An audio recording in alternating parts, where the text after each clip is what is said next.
नमस्कार। आज हम अंतरा भाग 1 की कहानी दोपहर का भोजन पर बात करेंगे। इसके रचनाकार हैं अमरकांत। अमरकांत प्रेमचंद की परंपरा में आने वाले कहानीकारों में एक प्रमुख नाम हैं। उनके साथ और नई कहानी के कहानीकारों में निर्मल वर्मा और मार्कंडेय का नाम लिया जाता है।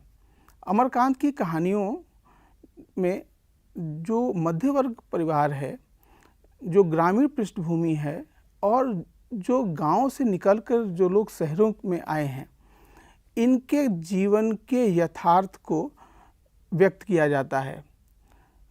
उस समाज में रहने वाले जो लोग हैं, जो उनका जीवन संघर्ष है, जो उनके जीवन की स्थितियां हैं, जो जीवन के यथार्थ हैं, उनको अमरकांत अपनी कहानियों का विषय बनाते हैं। उनके जीवन की विसंगतियों को वो अपनी कहानियों में उभारते हैं। अमरकांत की कहानियाँ शहरों में आजीविका के लिए संघर्ष कर रहे मनुष्य की कहानी है।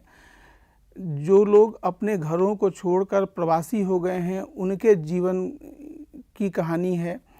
और वो एक ऐसे समाज के बारे में हमें बताते हैं जो सुविधा संपन्न नहीं है, लेकिन जिंदगी को बचाने के लिए, अपने जो समाज के ताने बाने को बचाने के लिए, अपने परिवार के रिश्तों को बचाने के लिए और अपने भीतर की जिजीविषा को बचाने के लिए वो सतत संघर्षरत है।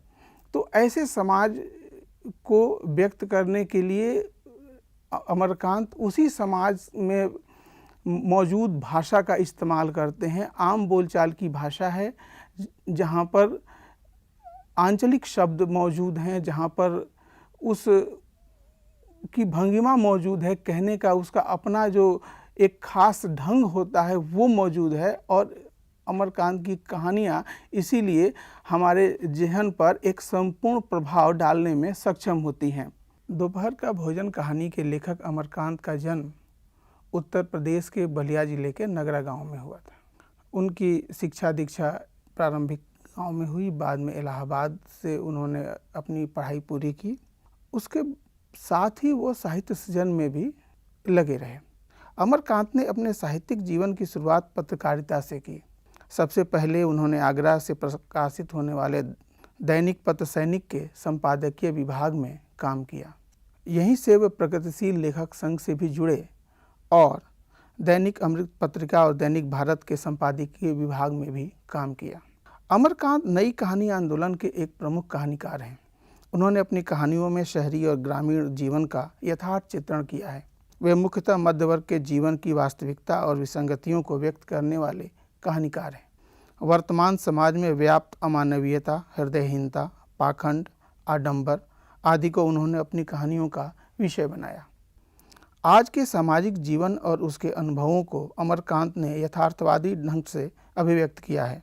उनकी शैली की सहजता और भाषा की सजीवता पाठक को आकर्षित करती है। आंचलिक मुहावरों और शब्दों के प्रयोग से उनकी कहानियों में जीवंतता आती है। अमरकांत की कहानियों के शिल्प में पाठकों को चमत्कृत करने का प्रयास नहीं है। वे जीवन की कथा उसी ढंग से कहते हैं जिस ढंग से जीवन चलता है। अमरकांत की मुख्य रचनाएं हैं जिंदगी और जोंक, देश के लोग, मौत का नगर, मित्र मिलन और कुहासा। ये कहानी संग्रह हैं। अमरकांत ने कुछ उपन्यास भी लिखे हैं। सूखा पत्ता, ग्राम सेविका, काले उजले दिन, सुखजीवी, बीच की दीवार, इन्हीं हथियारों से। इस पुस्तक के लिए उनकी कहानी दोपहर का भोजन ली गई है। आइए दोपहर का भोजन कहानी पर चर्चा करते हैं। दोपहर का भोजन कहानी एक मध्यवर्गीय परिवार की कहानी है जो गरीबी की मध्यम आंच में सिक रहा है और अपने जीवन को, परिवार को, नाते रिश्तों को बचाने के लिए संघर्षरत है। अमरकांत की इस कहानी में सिद्धेश्वरी एक मुख्य पात्र है। उसके पति चंद्रिका प्रसाद, बड़ा बेटा रामचंद्र, मझला बेटा मोहन और छोटा बेटा प्रमोद, कुल 5 जनों का परिवार है। और यह परिवार अपने जीवन की एक दोपहरी में क्या करता है, यही इस कहानी का मुख्य विषय है। कहानी के शुरुआत में सिद्धेश्वरी दोपहर का भोजन बना रही है। दोपहर का भोजन बनाना उसके लिए रोज़मर्रा का काम तो है ही, लेकिन गरीबी के दबाव में वह एक विशेष काम है। जब उसके मन की तमाम उत्कंठाएं अपने परिवार को, अपने बच्चों को और अपने पति को भरपेट भोजन न खिला पाने की विवशता के साथ इस कर्म को संपादित करने पर विवश करती है। सिद्धेश्वरी ने चूल्हे का काम पूरा किया और उसे बहुत देर तक ये समझ में नहीं आ रहा है कि वो क्या करे। उसे प्यास लग गई है, वो उठती है और गटागट पानी पी लेती है। बहुत देर से वो प्यासी है, पानी उसके कलेजे में लग जाता है और वो बैठ जाती है। पानी कलेजे में तब लगेगा जब बहुत देर से पेट खाली हो, कुछ खाया ना हो, कुछ पिया ना हो। कहानी के शुरुआत में ही अमरकांत ने स्थितियों को इस प्रकार से व्यक्त किया है, वातावरण का उपयोग किया है। वातावरण का सार्थक उपयोग करने वाले कहानीकारों में अमरकांत का नाम प्रमुख है। जब वो बिना ये बताए कि इस परिवार की क्या हालत है, उसकी गरीबी की चर्चा अलग से नहीं करते हैं, लेकिन वो बताते हैं कि चारों ओर मक्खियाँ भिनभिना रही हैं। मक्खियाँ कहाँ भिनभिनाएंगी? जहाँ पर गंदगी होगी। गंदगी क्यों होती है कि व्यक्ति के पास एक तो मजबूरी होती है कि कोई साफ करने वाला ना हो, दूसरी मजबूरी वो होती है कि सफाई के साधन भी मौजूद ना हो। तो चारों ओर गंदगी है, कपड़े भी गंदे हैं, एक अलगनी यानी रस्सी टंगी हुई है, उस पर पैबंद लगे कपड़े लटके हुए हैं। पास में एक उसका छोटा बेटा लेटा हुआ है, प्रमोद। और प्रमोद का वर्णन करते हैं कि प्रमोद क्या पेट फूला हुआ है, उसके हाथ पांव जो है वो पतले हैं, सूखी ककड़ियों की तरह हैं, यानी कि वह एक कुपोषण के रोग से ग्रसित है। तो एक माँ के सामने उसका जो सबसे छोटा बेटा है वो कुपोषण के रोग से ग्रसित होकर लेटा हुआ है और माँ की व्यवस्था यह है कि अपने बच्चों को भरपेट वो भोजन नहीं करा सकती है। यहाँ इस नोट से ही कहानी शुरू होती है। कहीं भी गरीबी शब्द का वर्णन नहीं आता है, लेकिन कहानी के वर्णन के साथ चलते हुए पाठक यह समझता है कि ये एक कहानी हमें क्या बता रही है। माँ रामचंद्र को आते हुए देखती है और कहीं ना कहीं एक भय की भावना से भर जाती है, क्योंकि रामचंद्र के चलने की जो स्थिति है, जिस ढंग से वो चल रहा है, वो बहुत उत्साह से नहीं है उसमें। वो ढीले ढाले कदमों से मजबूरी में घर की ओर आ रहा है। घर में आता है और आते ही वह लेट जाता है। रामचंद्र लेटता है और माँ का हृदय फिर से भय से भर जाता है। कुछ पूछना चाहती है, कुछ कहना चाहती है, लेकिन वह पूछ नहीं पाती है और इस प्रकार से वह प्रतीक्षा करती है कि रामचंद्र अपनी ओर से कुछ बात कहे। फिर ये कहानी हमें दो बेटों के वर्णन के बाद उस ओर लेकर के जाती है जो इस कहानी का शीर्षक है, दोपहर का भोजन। रामचंद्र सुस्त है, उसकी तबीयत ढीली लग रही है, लेकिन माँ जो है उसको भोजन कराना चाहती है, तो वह अपने बड़े बेटे को भोजन के लिए बुलाती है। वह आता है, बैठता है और भोजन के रूप में जब उसके सामने थाली रखती है माँ, उस थाली में 2 रोटी है, पनियाई हुई दाल है और चने की थोड़ी सी तरकारी है। पनियाई हुई दाल लिखने का एक विशेष कारण है, क्योंकि दाल तो पानीदार होती ही है दाल, लेकिन उसमें अगर ज़रूरत से ज़्यादा पानी पड़ जाए, केवल नाम मात्र के लिए दाल हो, तो उस दाल के लिए पनियाई शब्द का इस्तेमाल करते हैं अमरकांत।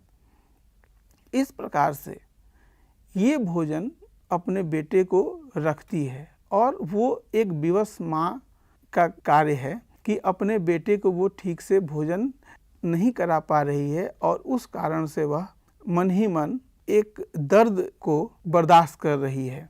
रामचंद्र बैठता है, उस भोजन की ओर देखता है और भोजन करना शुरू करता है। बोलता नहीं है, माँ ही बात शुरू करती है, उससे पूछती है, उसके बारे में पूछती है, लेकिन कोई स्पष्ट बातचीत नहीं होती है। माँ बच्चों के बारे में बात करती है, मोहन के बारे में बात करती है, उसके बारे में चर्चा करती है और दोनों भाइयों के बीच जो प्रेम का सोता सूख रहा है उसके बारे में माँ चिंतित है। असल में परिवार के बीच में जो सदस्य हैं उनकी आपस में बातचीत के अवसर कम आते हैं।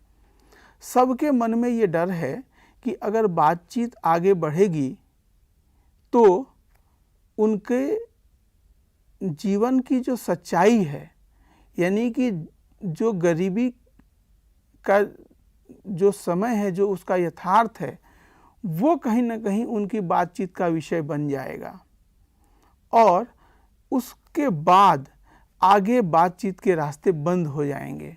इसलिए हर आदमी सीधी बातचीत करने से बचता है। रामचंद्र ने रोटी के प्रथम टुकड़े को निगलते हुए पूछा, मोहन कहाँ है? बड़ी कड़ी धूप हो रही है। मोहन सिद्धेश्वरी का मझला लड़का था। उसकी उम्र 18 वर्ष थी और वह इस साल हाई स्कूल का प्राइवेट इम्तहान देने की तैयारी कर रहा था। वह न मालूम कब घर से गायब हो गया था और सिद्धेश्वरी को स्वयं पता नहीं था कि वह कहाँ गया है, किंतु सच बोलने की उसकी तबीयत नहीं हुई। उसने झूठ मूठ कहा, किसी लड़के के यहाँ पढ़ने गया है, आता ही होगा। दिमाग उसका बड़ा तेज है और उसकी तबीयत 24 घंटे पढ़ने में ही लगी रहती है, हमेशा उसी की बात करता रहता है। रामचंद्र ने कुछ नहीं कहा, एक टुकड़ा मुंह में रखकर भरा गिलास पानी पी गया, फिर खाने में लग गया। वह काफी छोटे छोटे टुकड़े तोड़कर उन्हें धीरे धीरे चबा रहा था। सिद्धेश्वरी भय तथा आतंक से अपने बेटे को निहार रही थी। कुछ क्षण बीतने के बाद डरते डरते उसने पूछा, वहाँ कुछ हुआ क्या? रामचंद्र ने अपनी बड़ी बड़ी भावहीन आंखों से अपनी माँ को देखा, फिर नीचा सिर करके कुछ रुखाई से बोला, समय आने पर सब ठीक हो जाएगा। मझला लड़का मोहन आते ही हाथ पैर धोकर पीढ़े पर बैठ गया। वह कुछ सांवला था, उसकी आंखें छोटी थी, उसके चेहरे पर चेचक के दाग थे। वह अपने भाई की तरह ही दुबला पतला था, किंतु उतना लंबा न था। वह उम्र की अपेक्षा कहीं अधिक गंभीर और उदास दिखाई पड़ रहा था। सिद्धेश्वरी ने उसके सामने थाली रखते हुए प्रश्न किया, कहाँ रह गए थे बेटा? भैया पूछ रहा था। मोहन ने रोटी के एक बड़े ग्रास को निगलने की कोशिश करते हुए अस्वाभाविक मोटे स्वर में जवाब दिया, कहीं तो नहीं गया था, यहीं पर था। सिद्धेश्वरी वहीं बैठकर पंखा झुलाती हुई इस तरह बोली जैसे स्वप्न में बड़बड़ा रही हो। बड़का तुम्हारी बड़ी तारीफ कर रहा था, कह रहा था मोहन बड़ा दिमागी होगा, उसकी तबीयत 24 घंटे पढ़ने में ही लगी रहती है। यह कहकर उसने अपने मझले लड़के की ओर इस तरह देखा जैसे उसने कोई चोरी की हो। मोहन अपनी माँ की ओर देखकर फीकी हंसी हंस पड़ा, फिर खाने में जुट गया। वह परोसी हुई 2 रोटियों में से एक रोटी, कटोरी की 3/4 दाल और अधिकांश तरकारी साफ कर चुका था। सिद्धेश्वरी की समझ में नहीं आया कि वह क्या करे।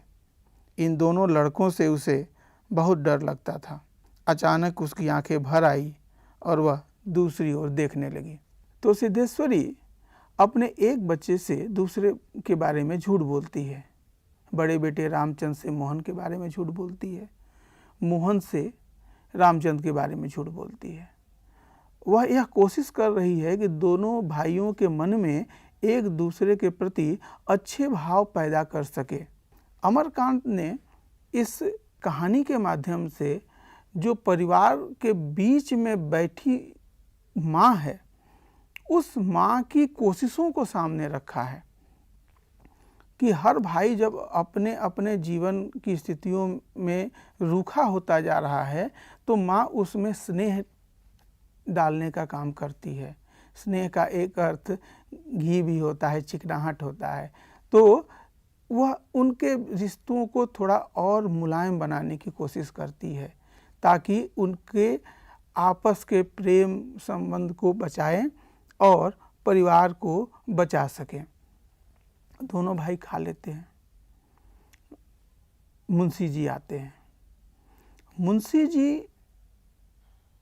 परिवार के मुखिया हैं, लेकिन परिवार के मुखिया होने के बाद भी शायद वो अपने कर्तव्यों को ठीक तरह से निर्वहन करने में सक्षम नहीं हो पा रहे हैं।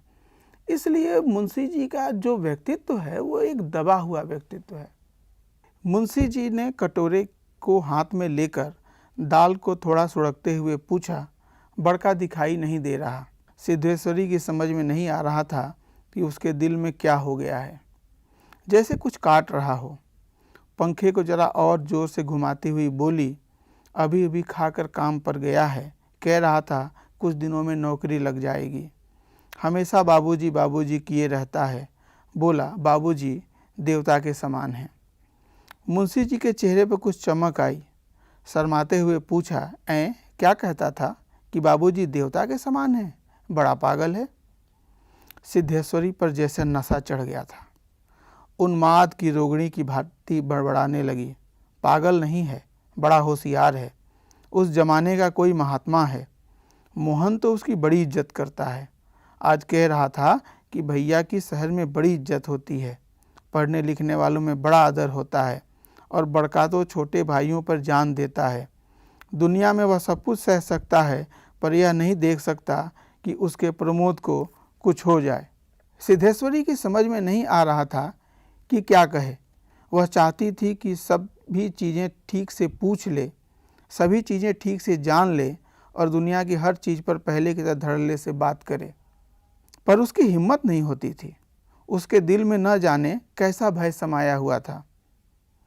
अब मुंशी जी इस तरह चुपचाप दुबके हुए खा रहे थे जैसे पिछले 2 दिनों से मौन व्रत धारण कर रखा हो और उसको कहीं जाकर आज शाम को तोड़ने वाले हों। सिद्धेश्वरी से जैसे नहीं रहा गया। बोली, मालूम होता है अब बारिश नहीं होगी। मुंशी जी ने एक क्षण के लिए इधर उधर देखा, फिर निर्विकार स्वर में राय दी, मक्खियाँ बहुत हो गई हैं। सिद्धेश्वरी ने उत्सुकता प्रकट की, फूफा जी बीमार हैं, कोई समाचार आया? मुंशी जी ने चने की दालों की ओर इस दिलचस्पी से दृष्टिपात किया जैसे उनसे बातचीत करने वाले हों। फिर सूचना दी, गंगाशरण बाबू की लड़की की शादी तय हो गई है, लड़का एमए पास है। तो ये असंबद्ध बातचीत, जहाँ सिद्धेश्वरी फूफा जी की तबीयत पूछती है तो मुंशी जी गंगाशरण बाबू की लड़की की शादी की बातचीत करने लगते हैं। आखिर ऐसी स्थितियां अमरकांत ने क्यों रखी हैं? इसलिए रखी हैं कि दोनों इस बात से डर रहे हैं कि दोनों की जब बातचीत के टुकड़े जब सार्थक परिणति की ओर आगे बढ़ेंगे, जब उसमें कोई तार्किक विकास होगा, तो वो कहीं ना कहीं उनके जीवन की सच्चाई की ओर लेकर के जाएगा। उनके जीवन की सच्चाई ये है कि उनके घर में भोजन नहीं है। हर बच्चे को 2 रोटी से ज़्यादा नहीं दे पा रही है सिद्धेश्वरी। सबको पनियाई दाल ही दे पा रही है और तरकारी के थोड़े से हिस्से ही उनको मिल पा रहे हैं। तो इस हालत में सिद्धेश्वरी या परिवार के मुखिया चंद्रिका प्रसाद आपस में बातचीत करने से बचते हैं। उनको ये समझ में आ रहा है कि हमारे जीवन की स्थितियां क्या हैं, लेकिन उससे निकलने का कोई रास्ता नहीं दिखाई देता है।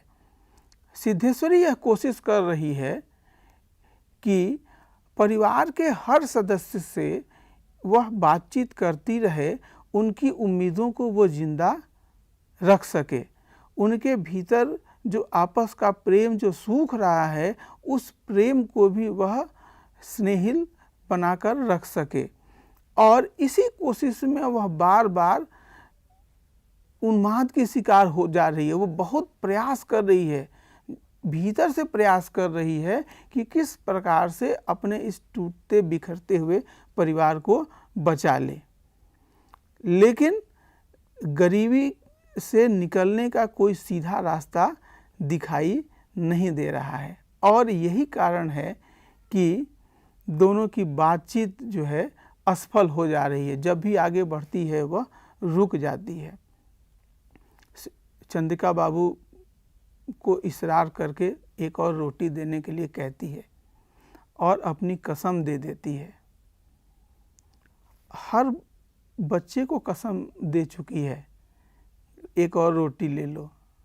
रामचंद्र ने मना कर दिया, एक और रोटी ले लो मोहन ने मना कर दिया, और एक और रोटी ले लो चंद्रिका प्रसाद ने भी मना कर दिया। सब कनखियों से रसोई घर की ओर जरूर देख लेते हैं। उन्हें पता है कि रसोई घर में कितनी रोटी है और हमें कितनी रोटी मिल सकती है, इसलिए कोई भी रोटी नहीं लेता है। चंद्रिका प्रसाद कहते हैं तुमने कसम दे दी है इसलिए थोड़ा सा गुड़ लाओ, उससे हाजमा ठीक रहता है, शरीर सही रहता है। और वह गुड़ ला करके रख देती है तो चंद्रिका प्रसाद का भोजन हो जाता है। फिर माँ अपने खाने का उपक्रम करती है, बैठ जाती है। सामने जब बटलोई से दाल निकालती है, रोटी निकालती है, तो एक ही रोटी है जली हुई और थोड़ी सी दाल है, थोड़ी सी तरकारी है।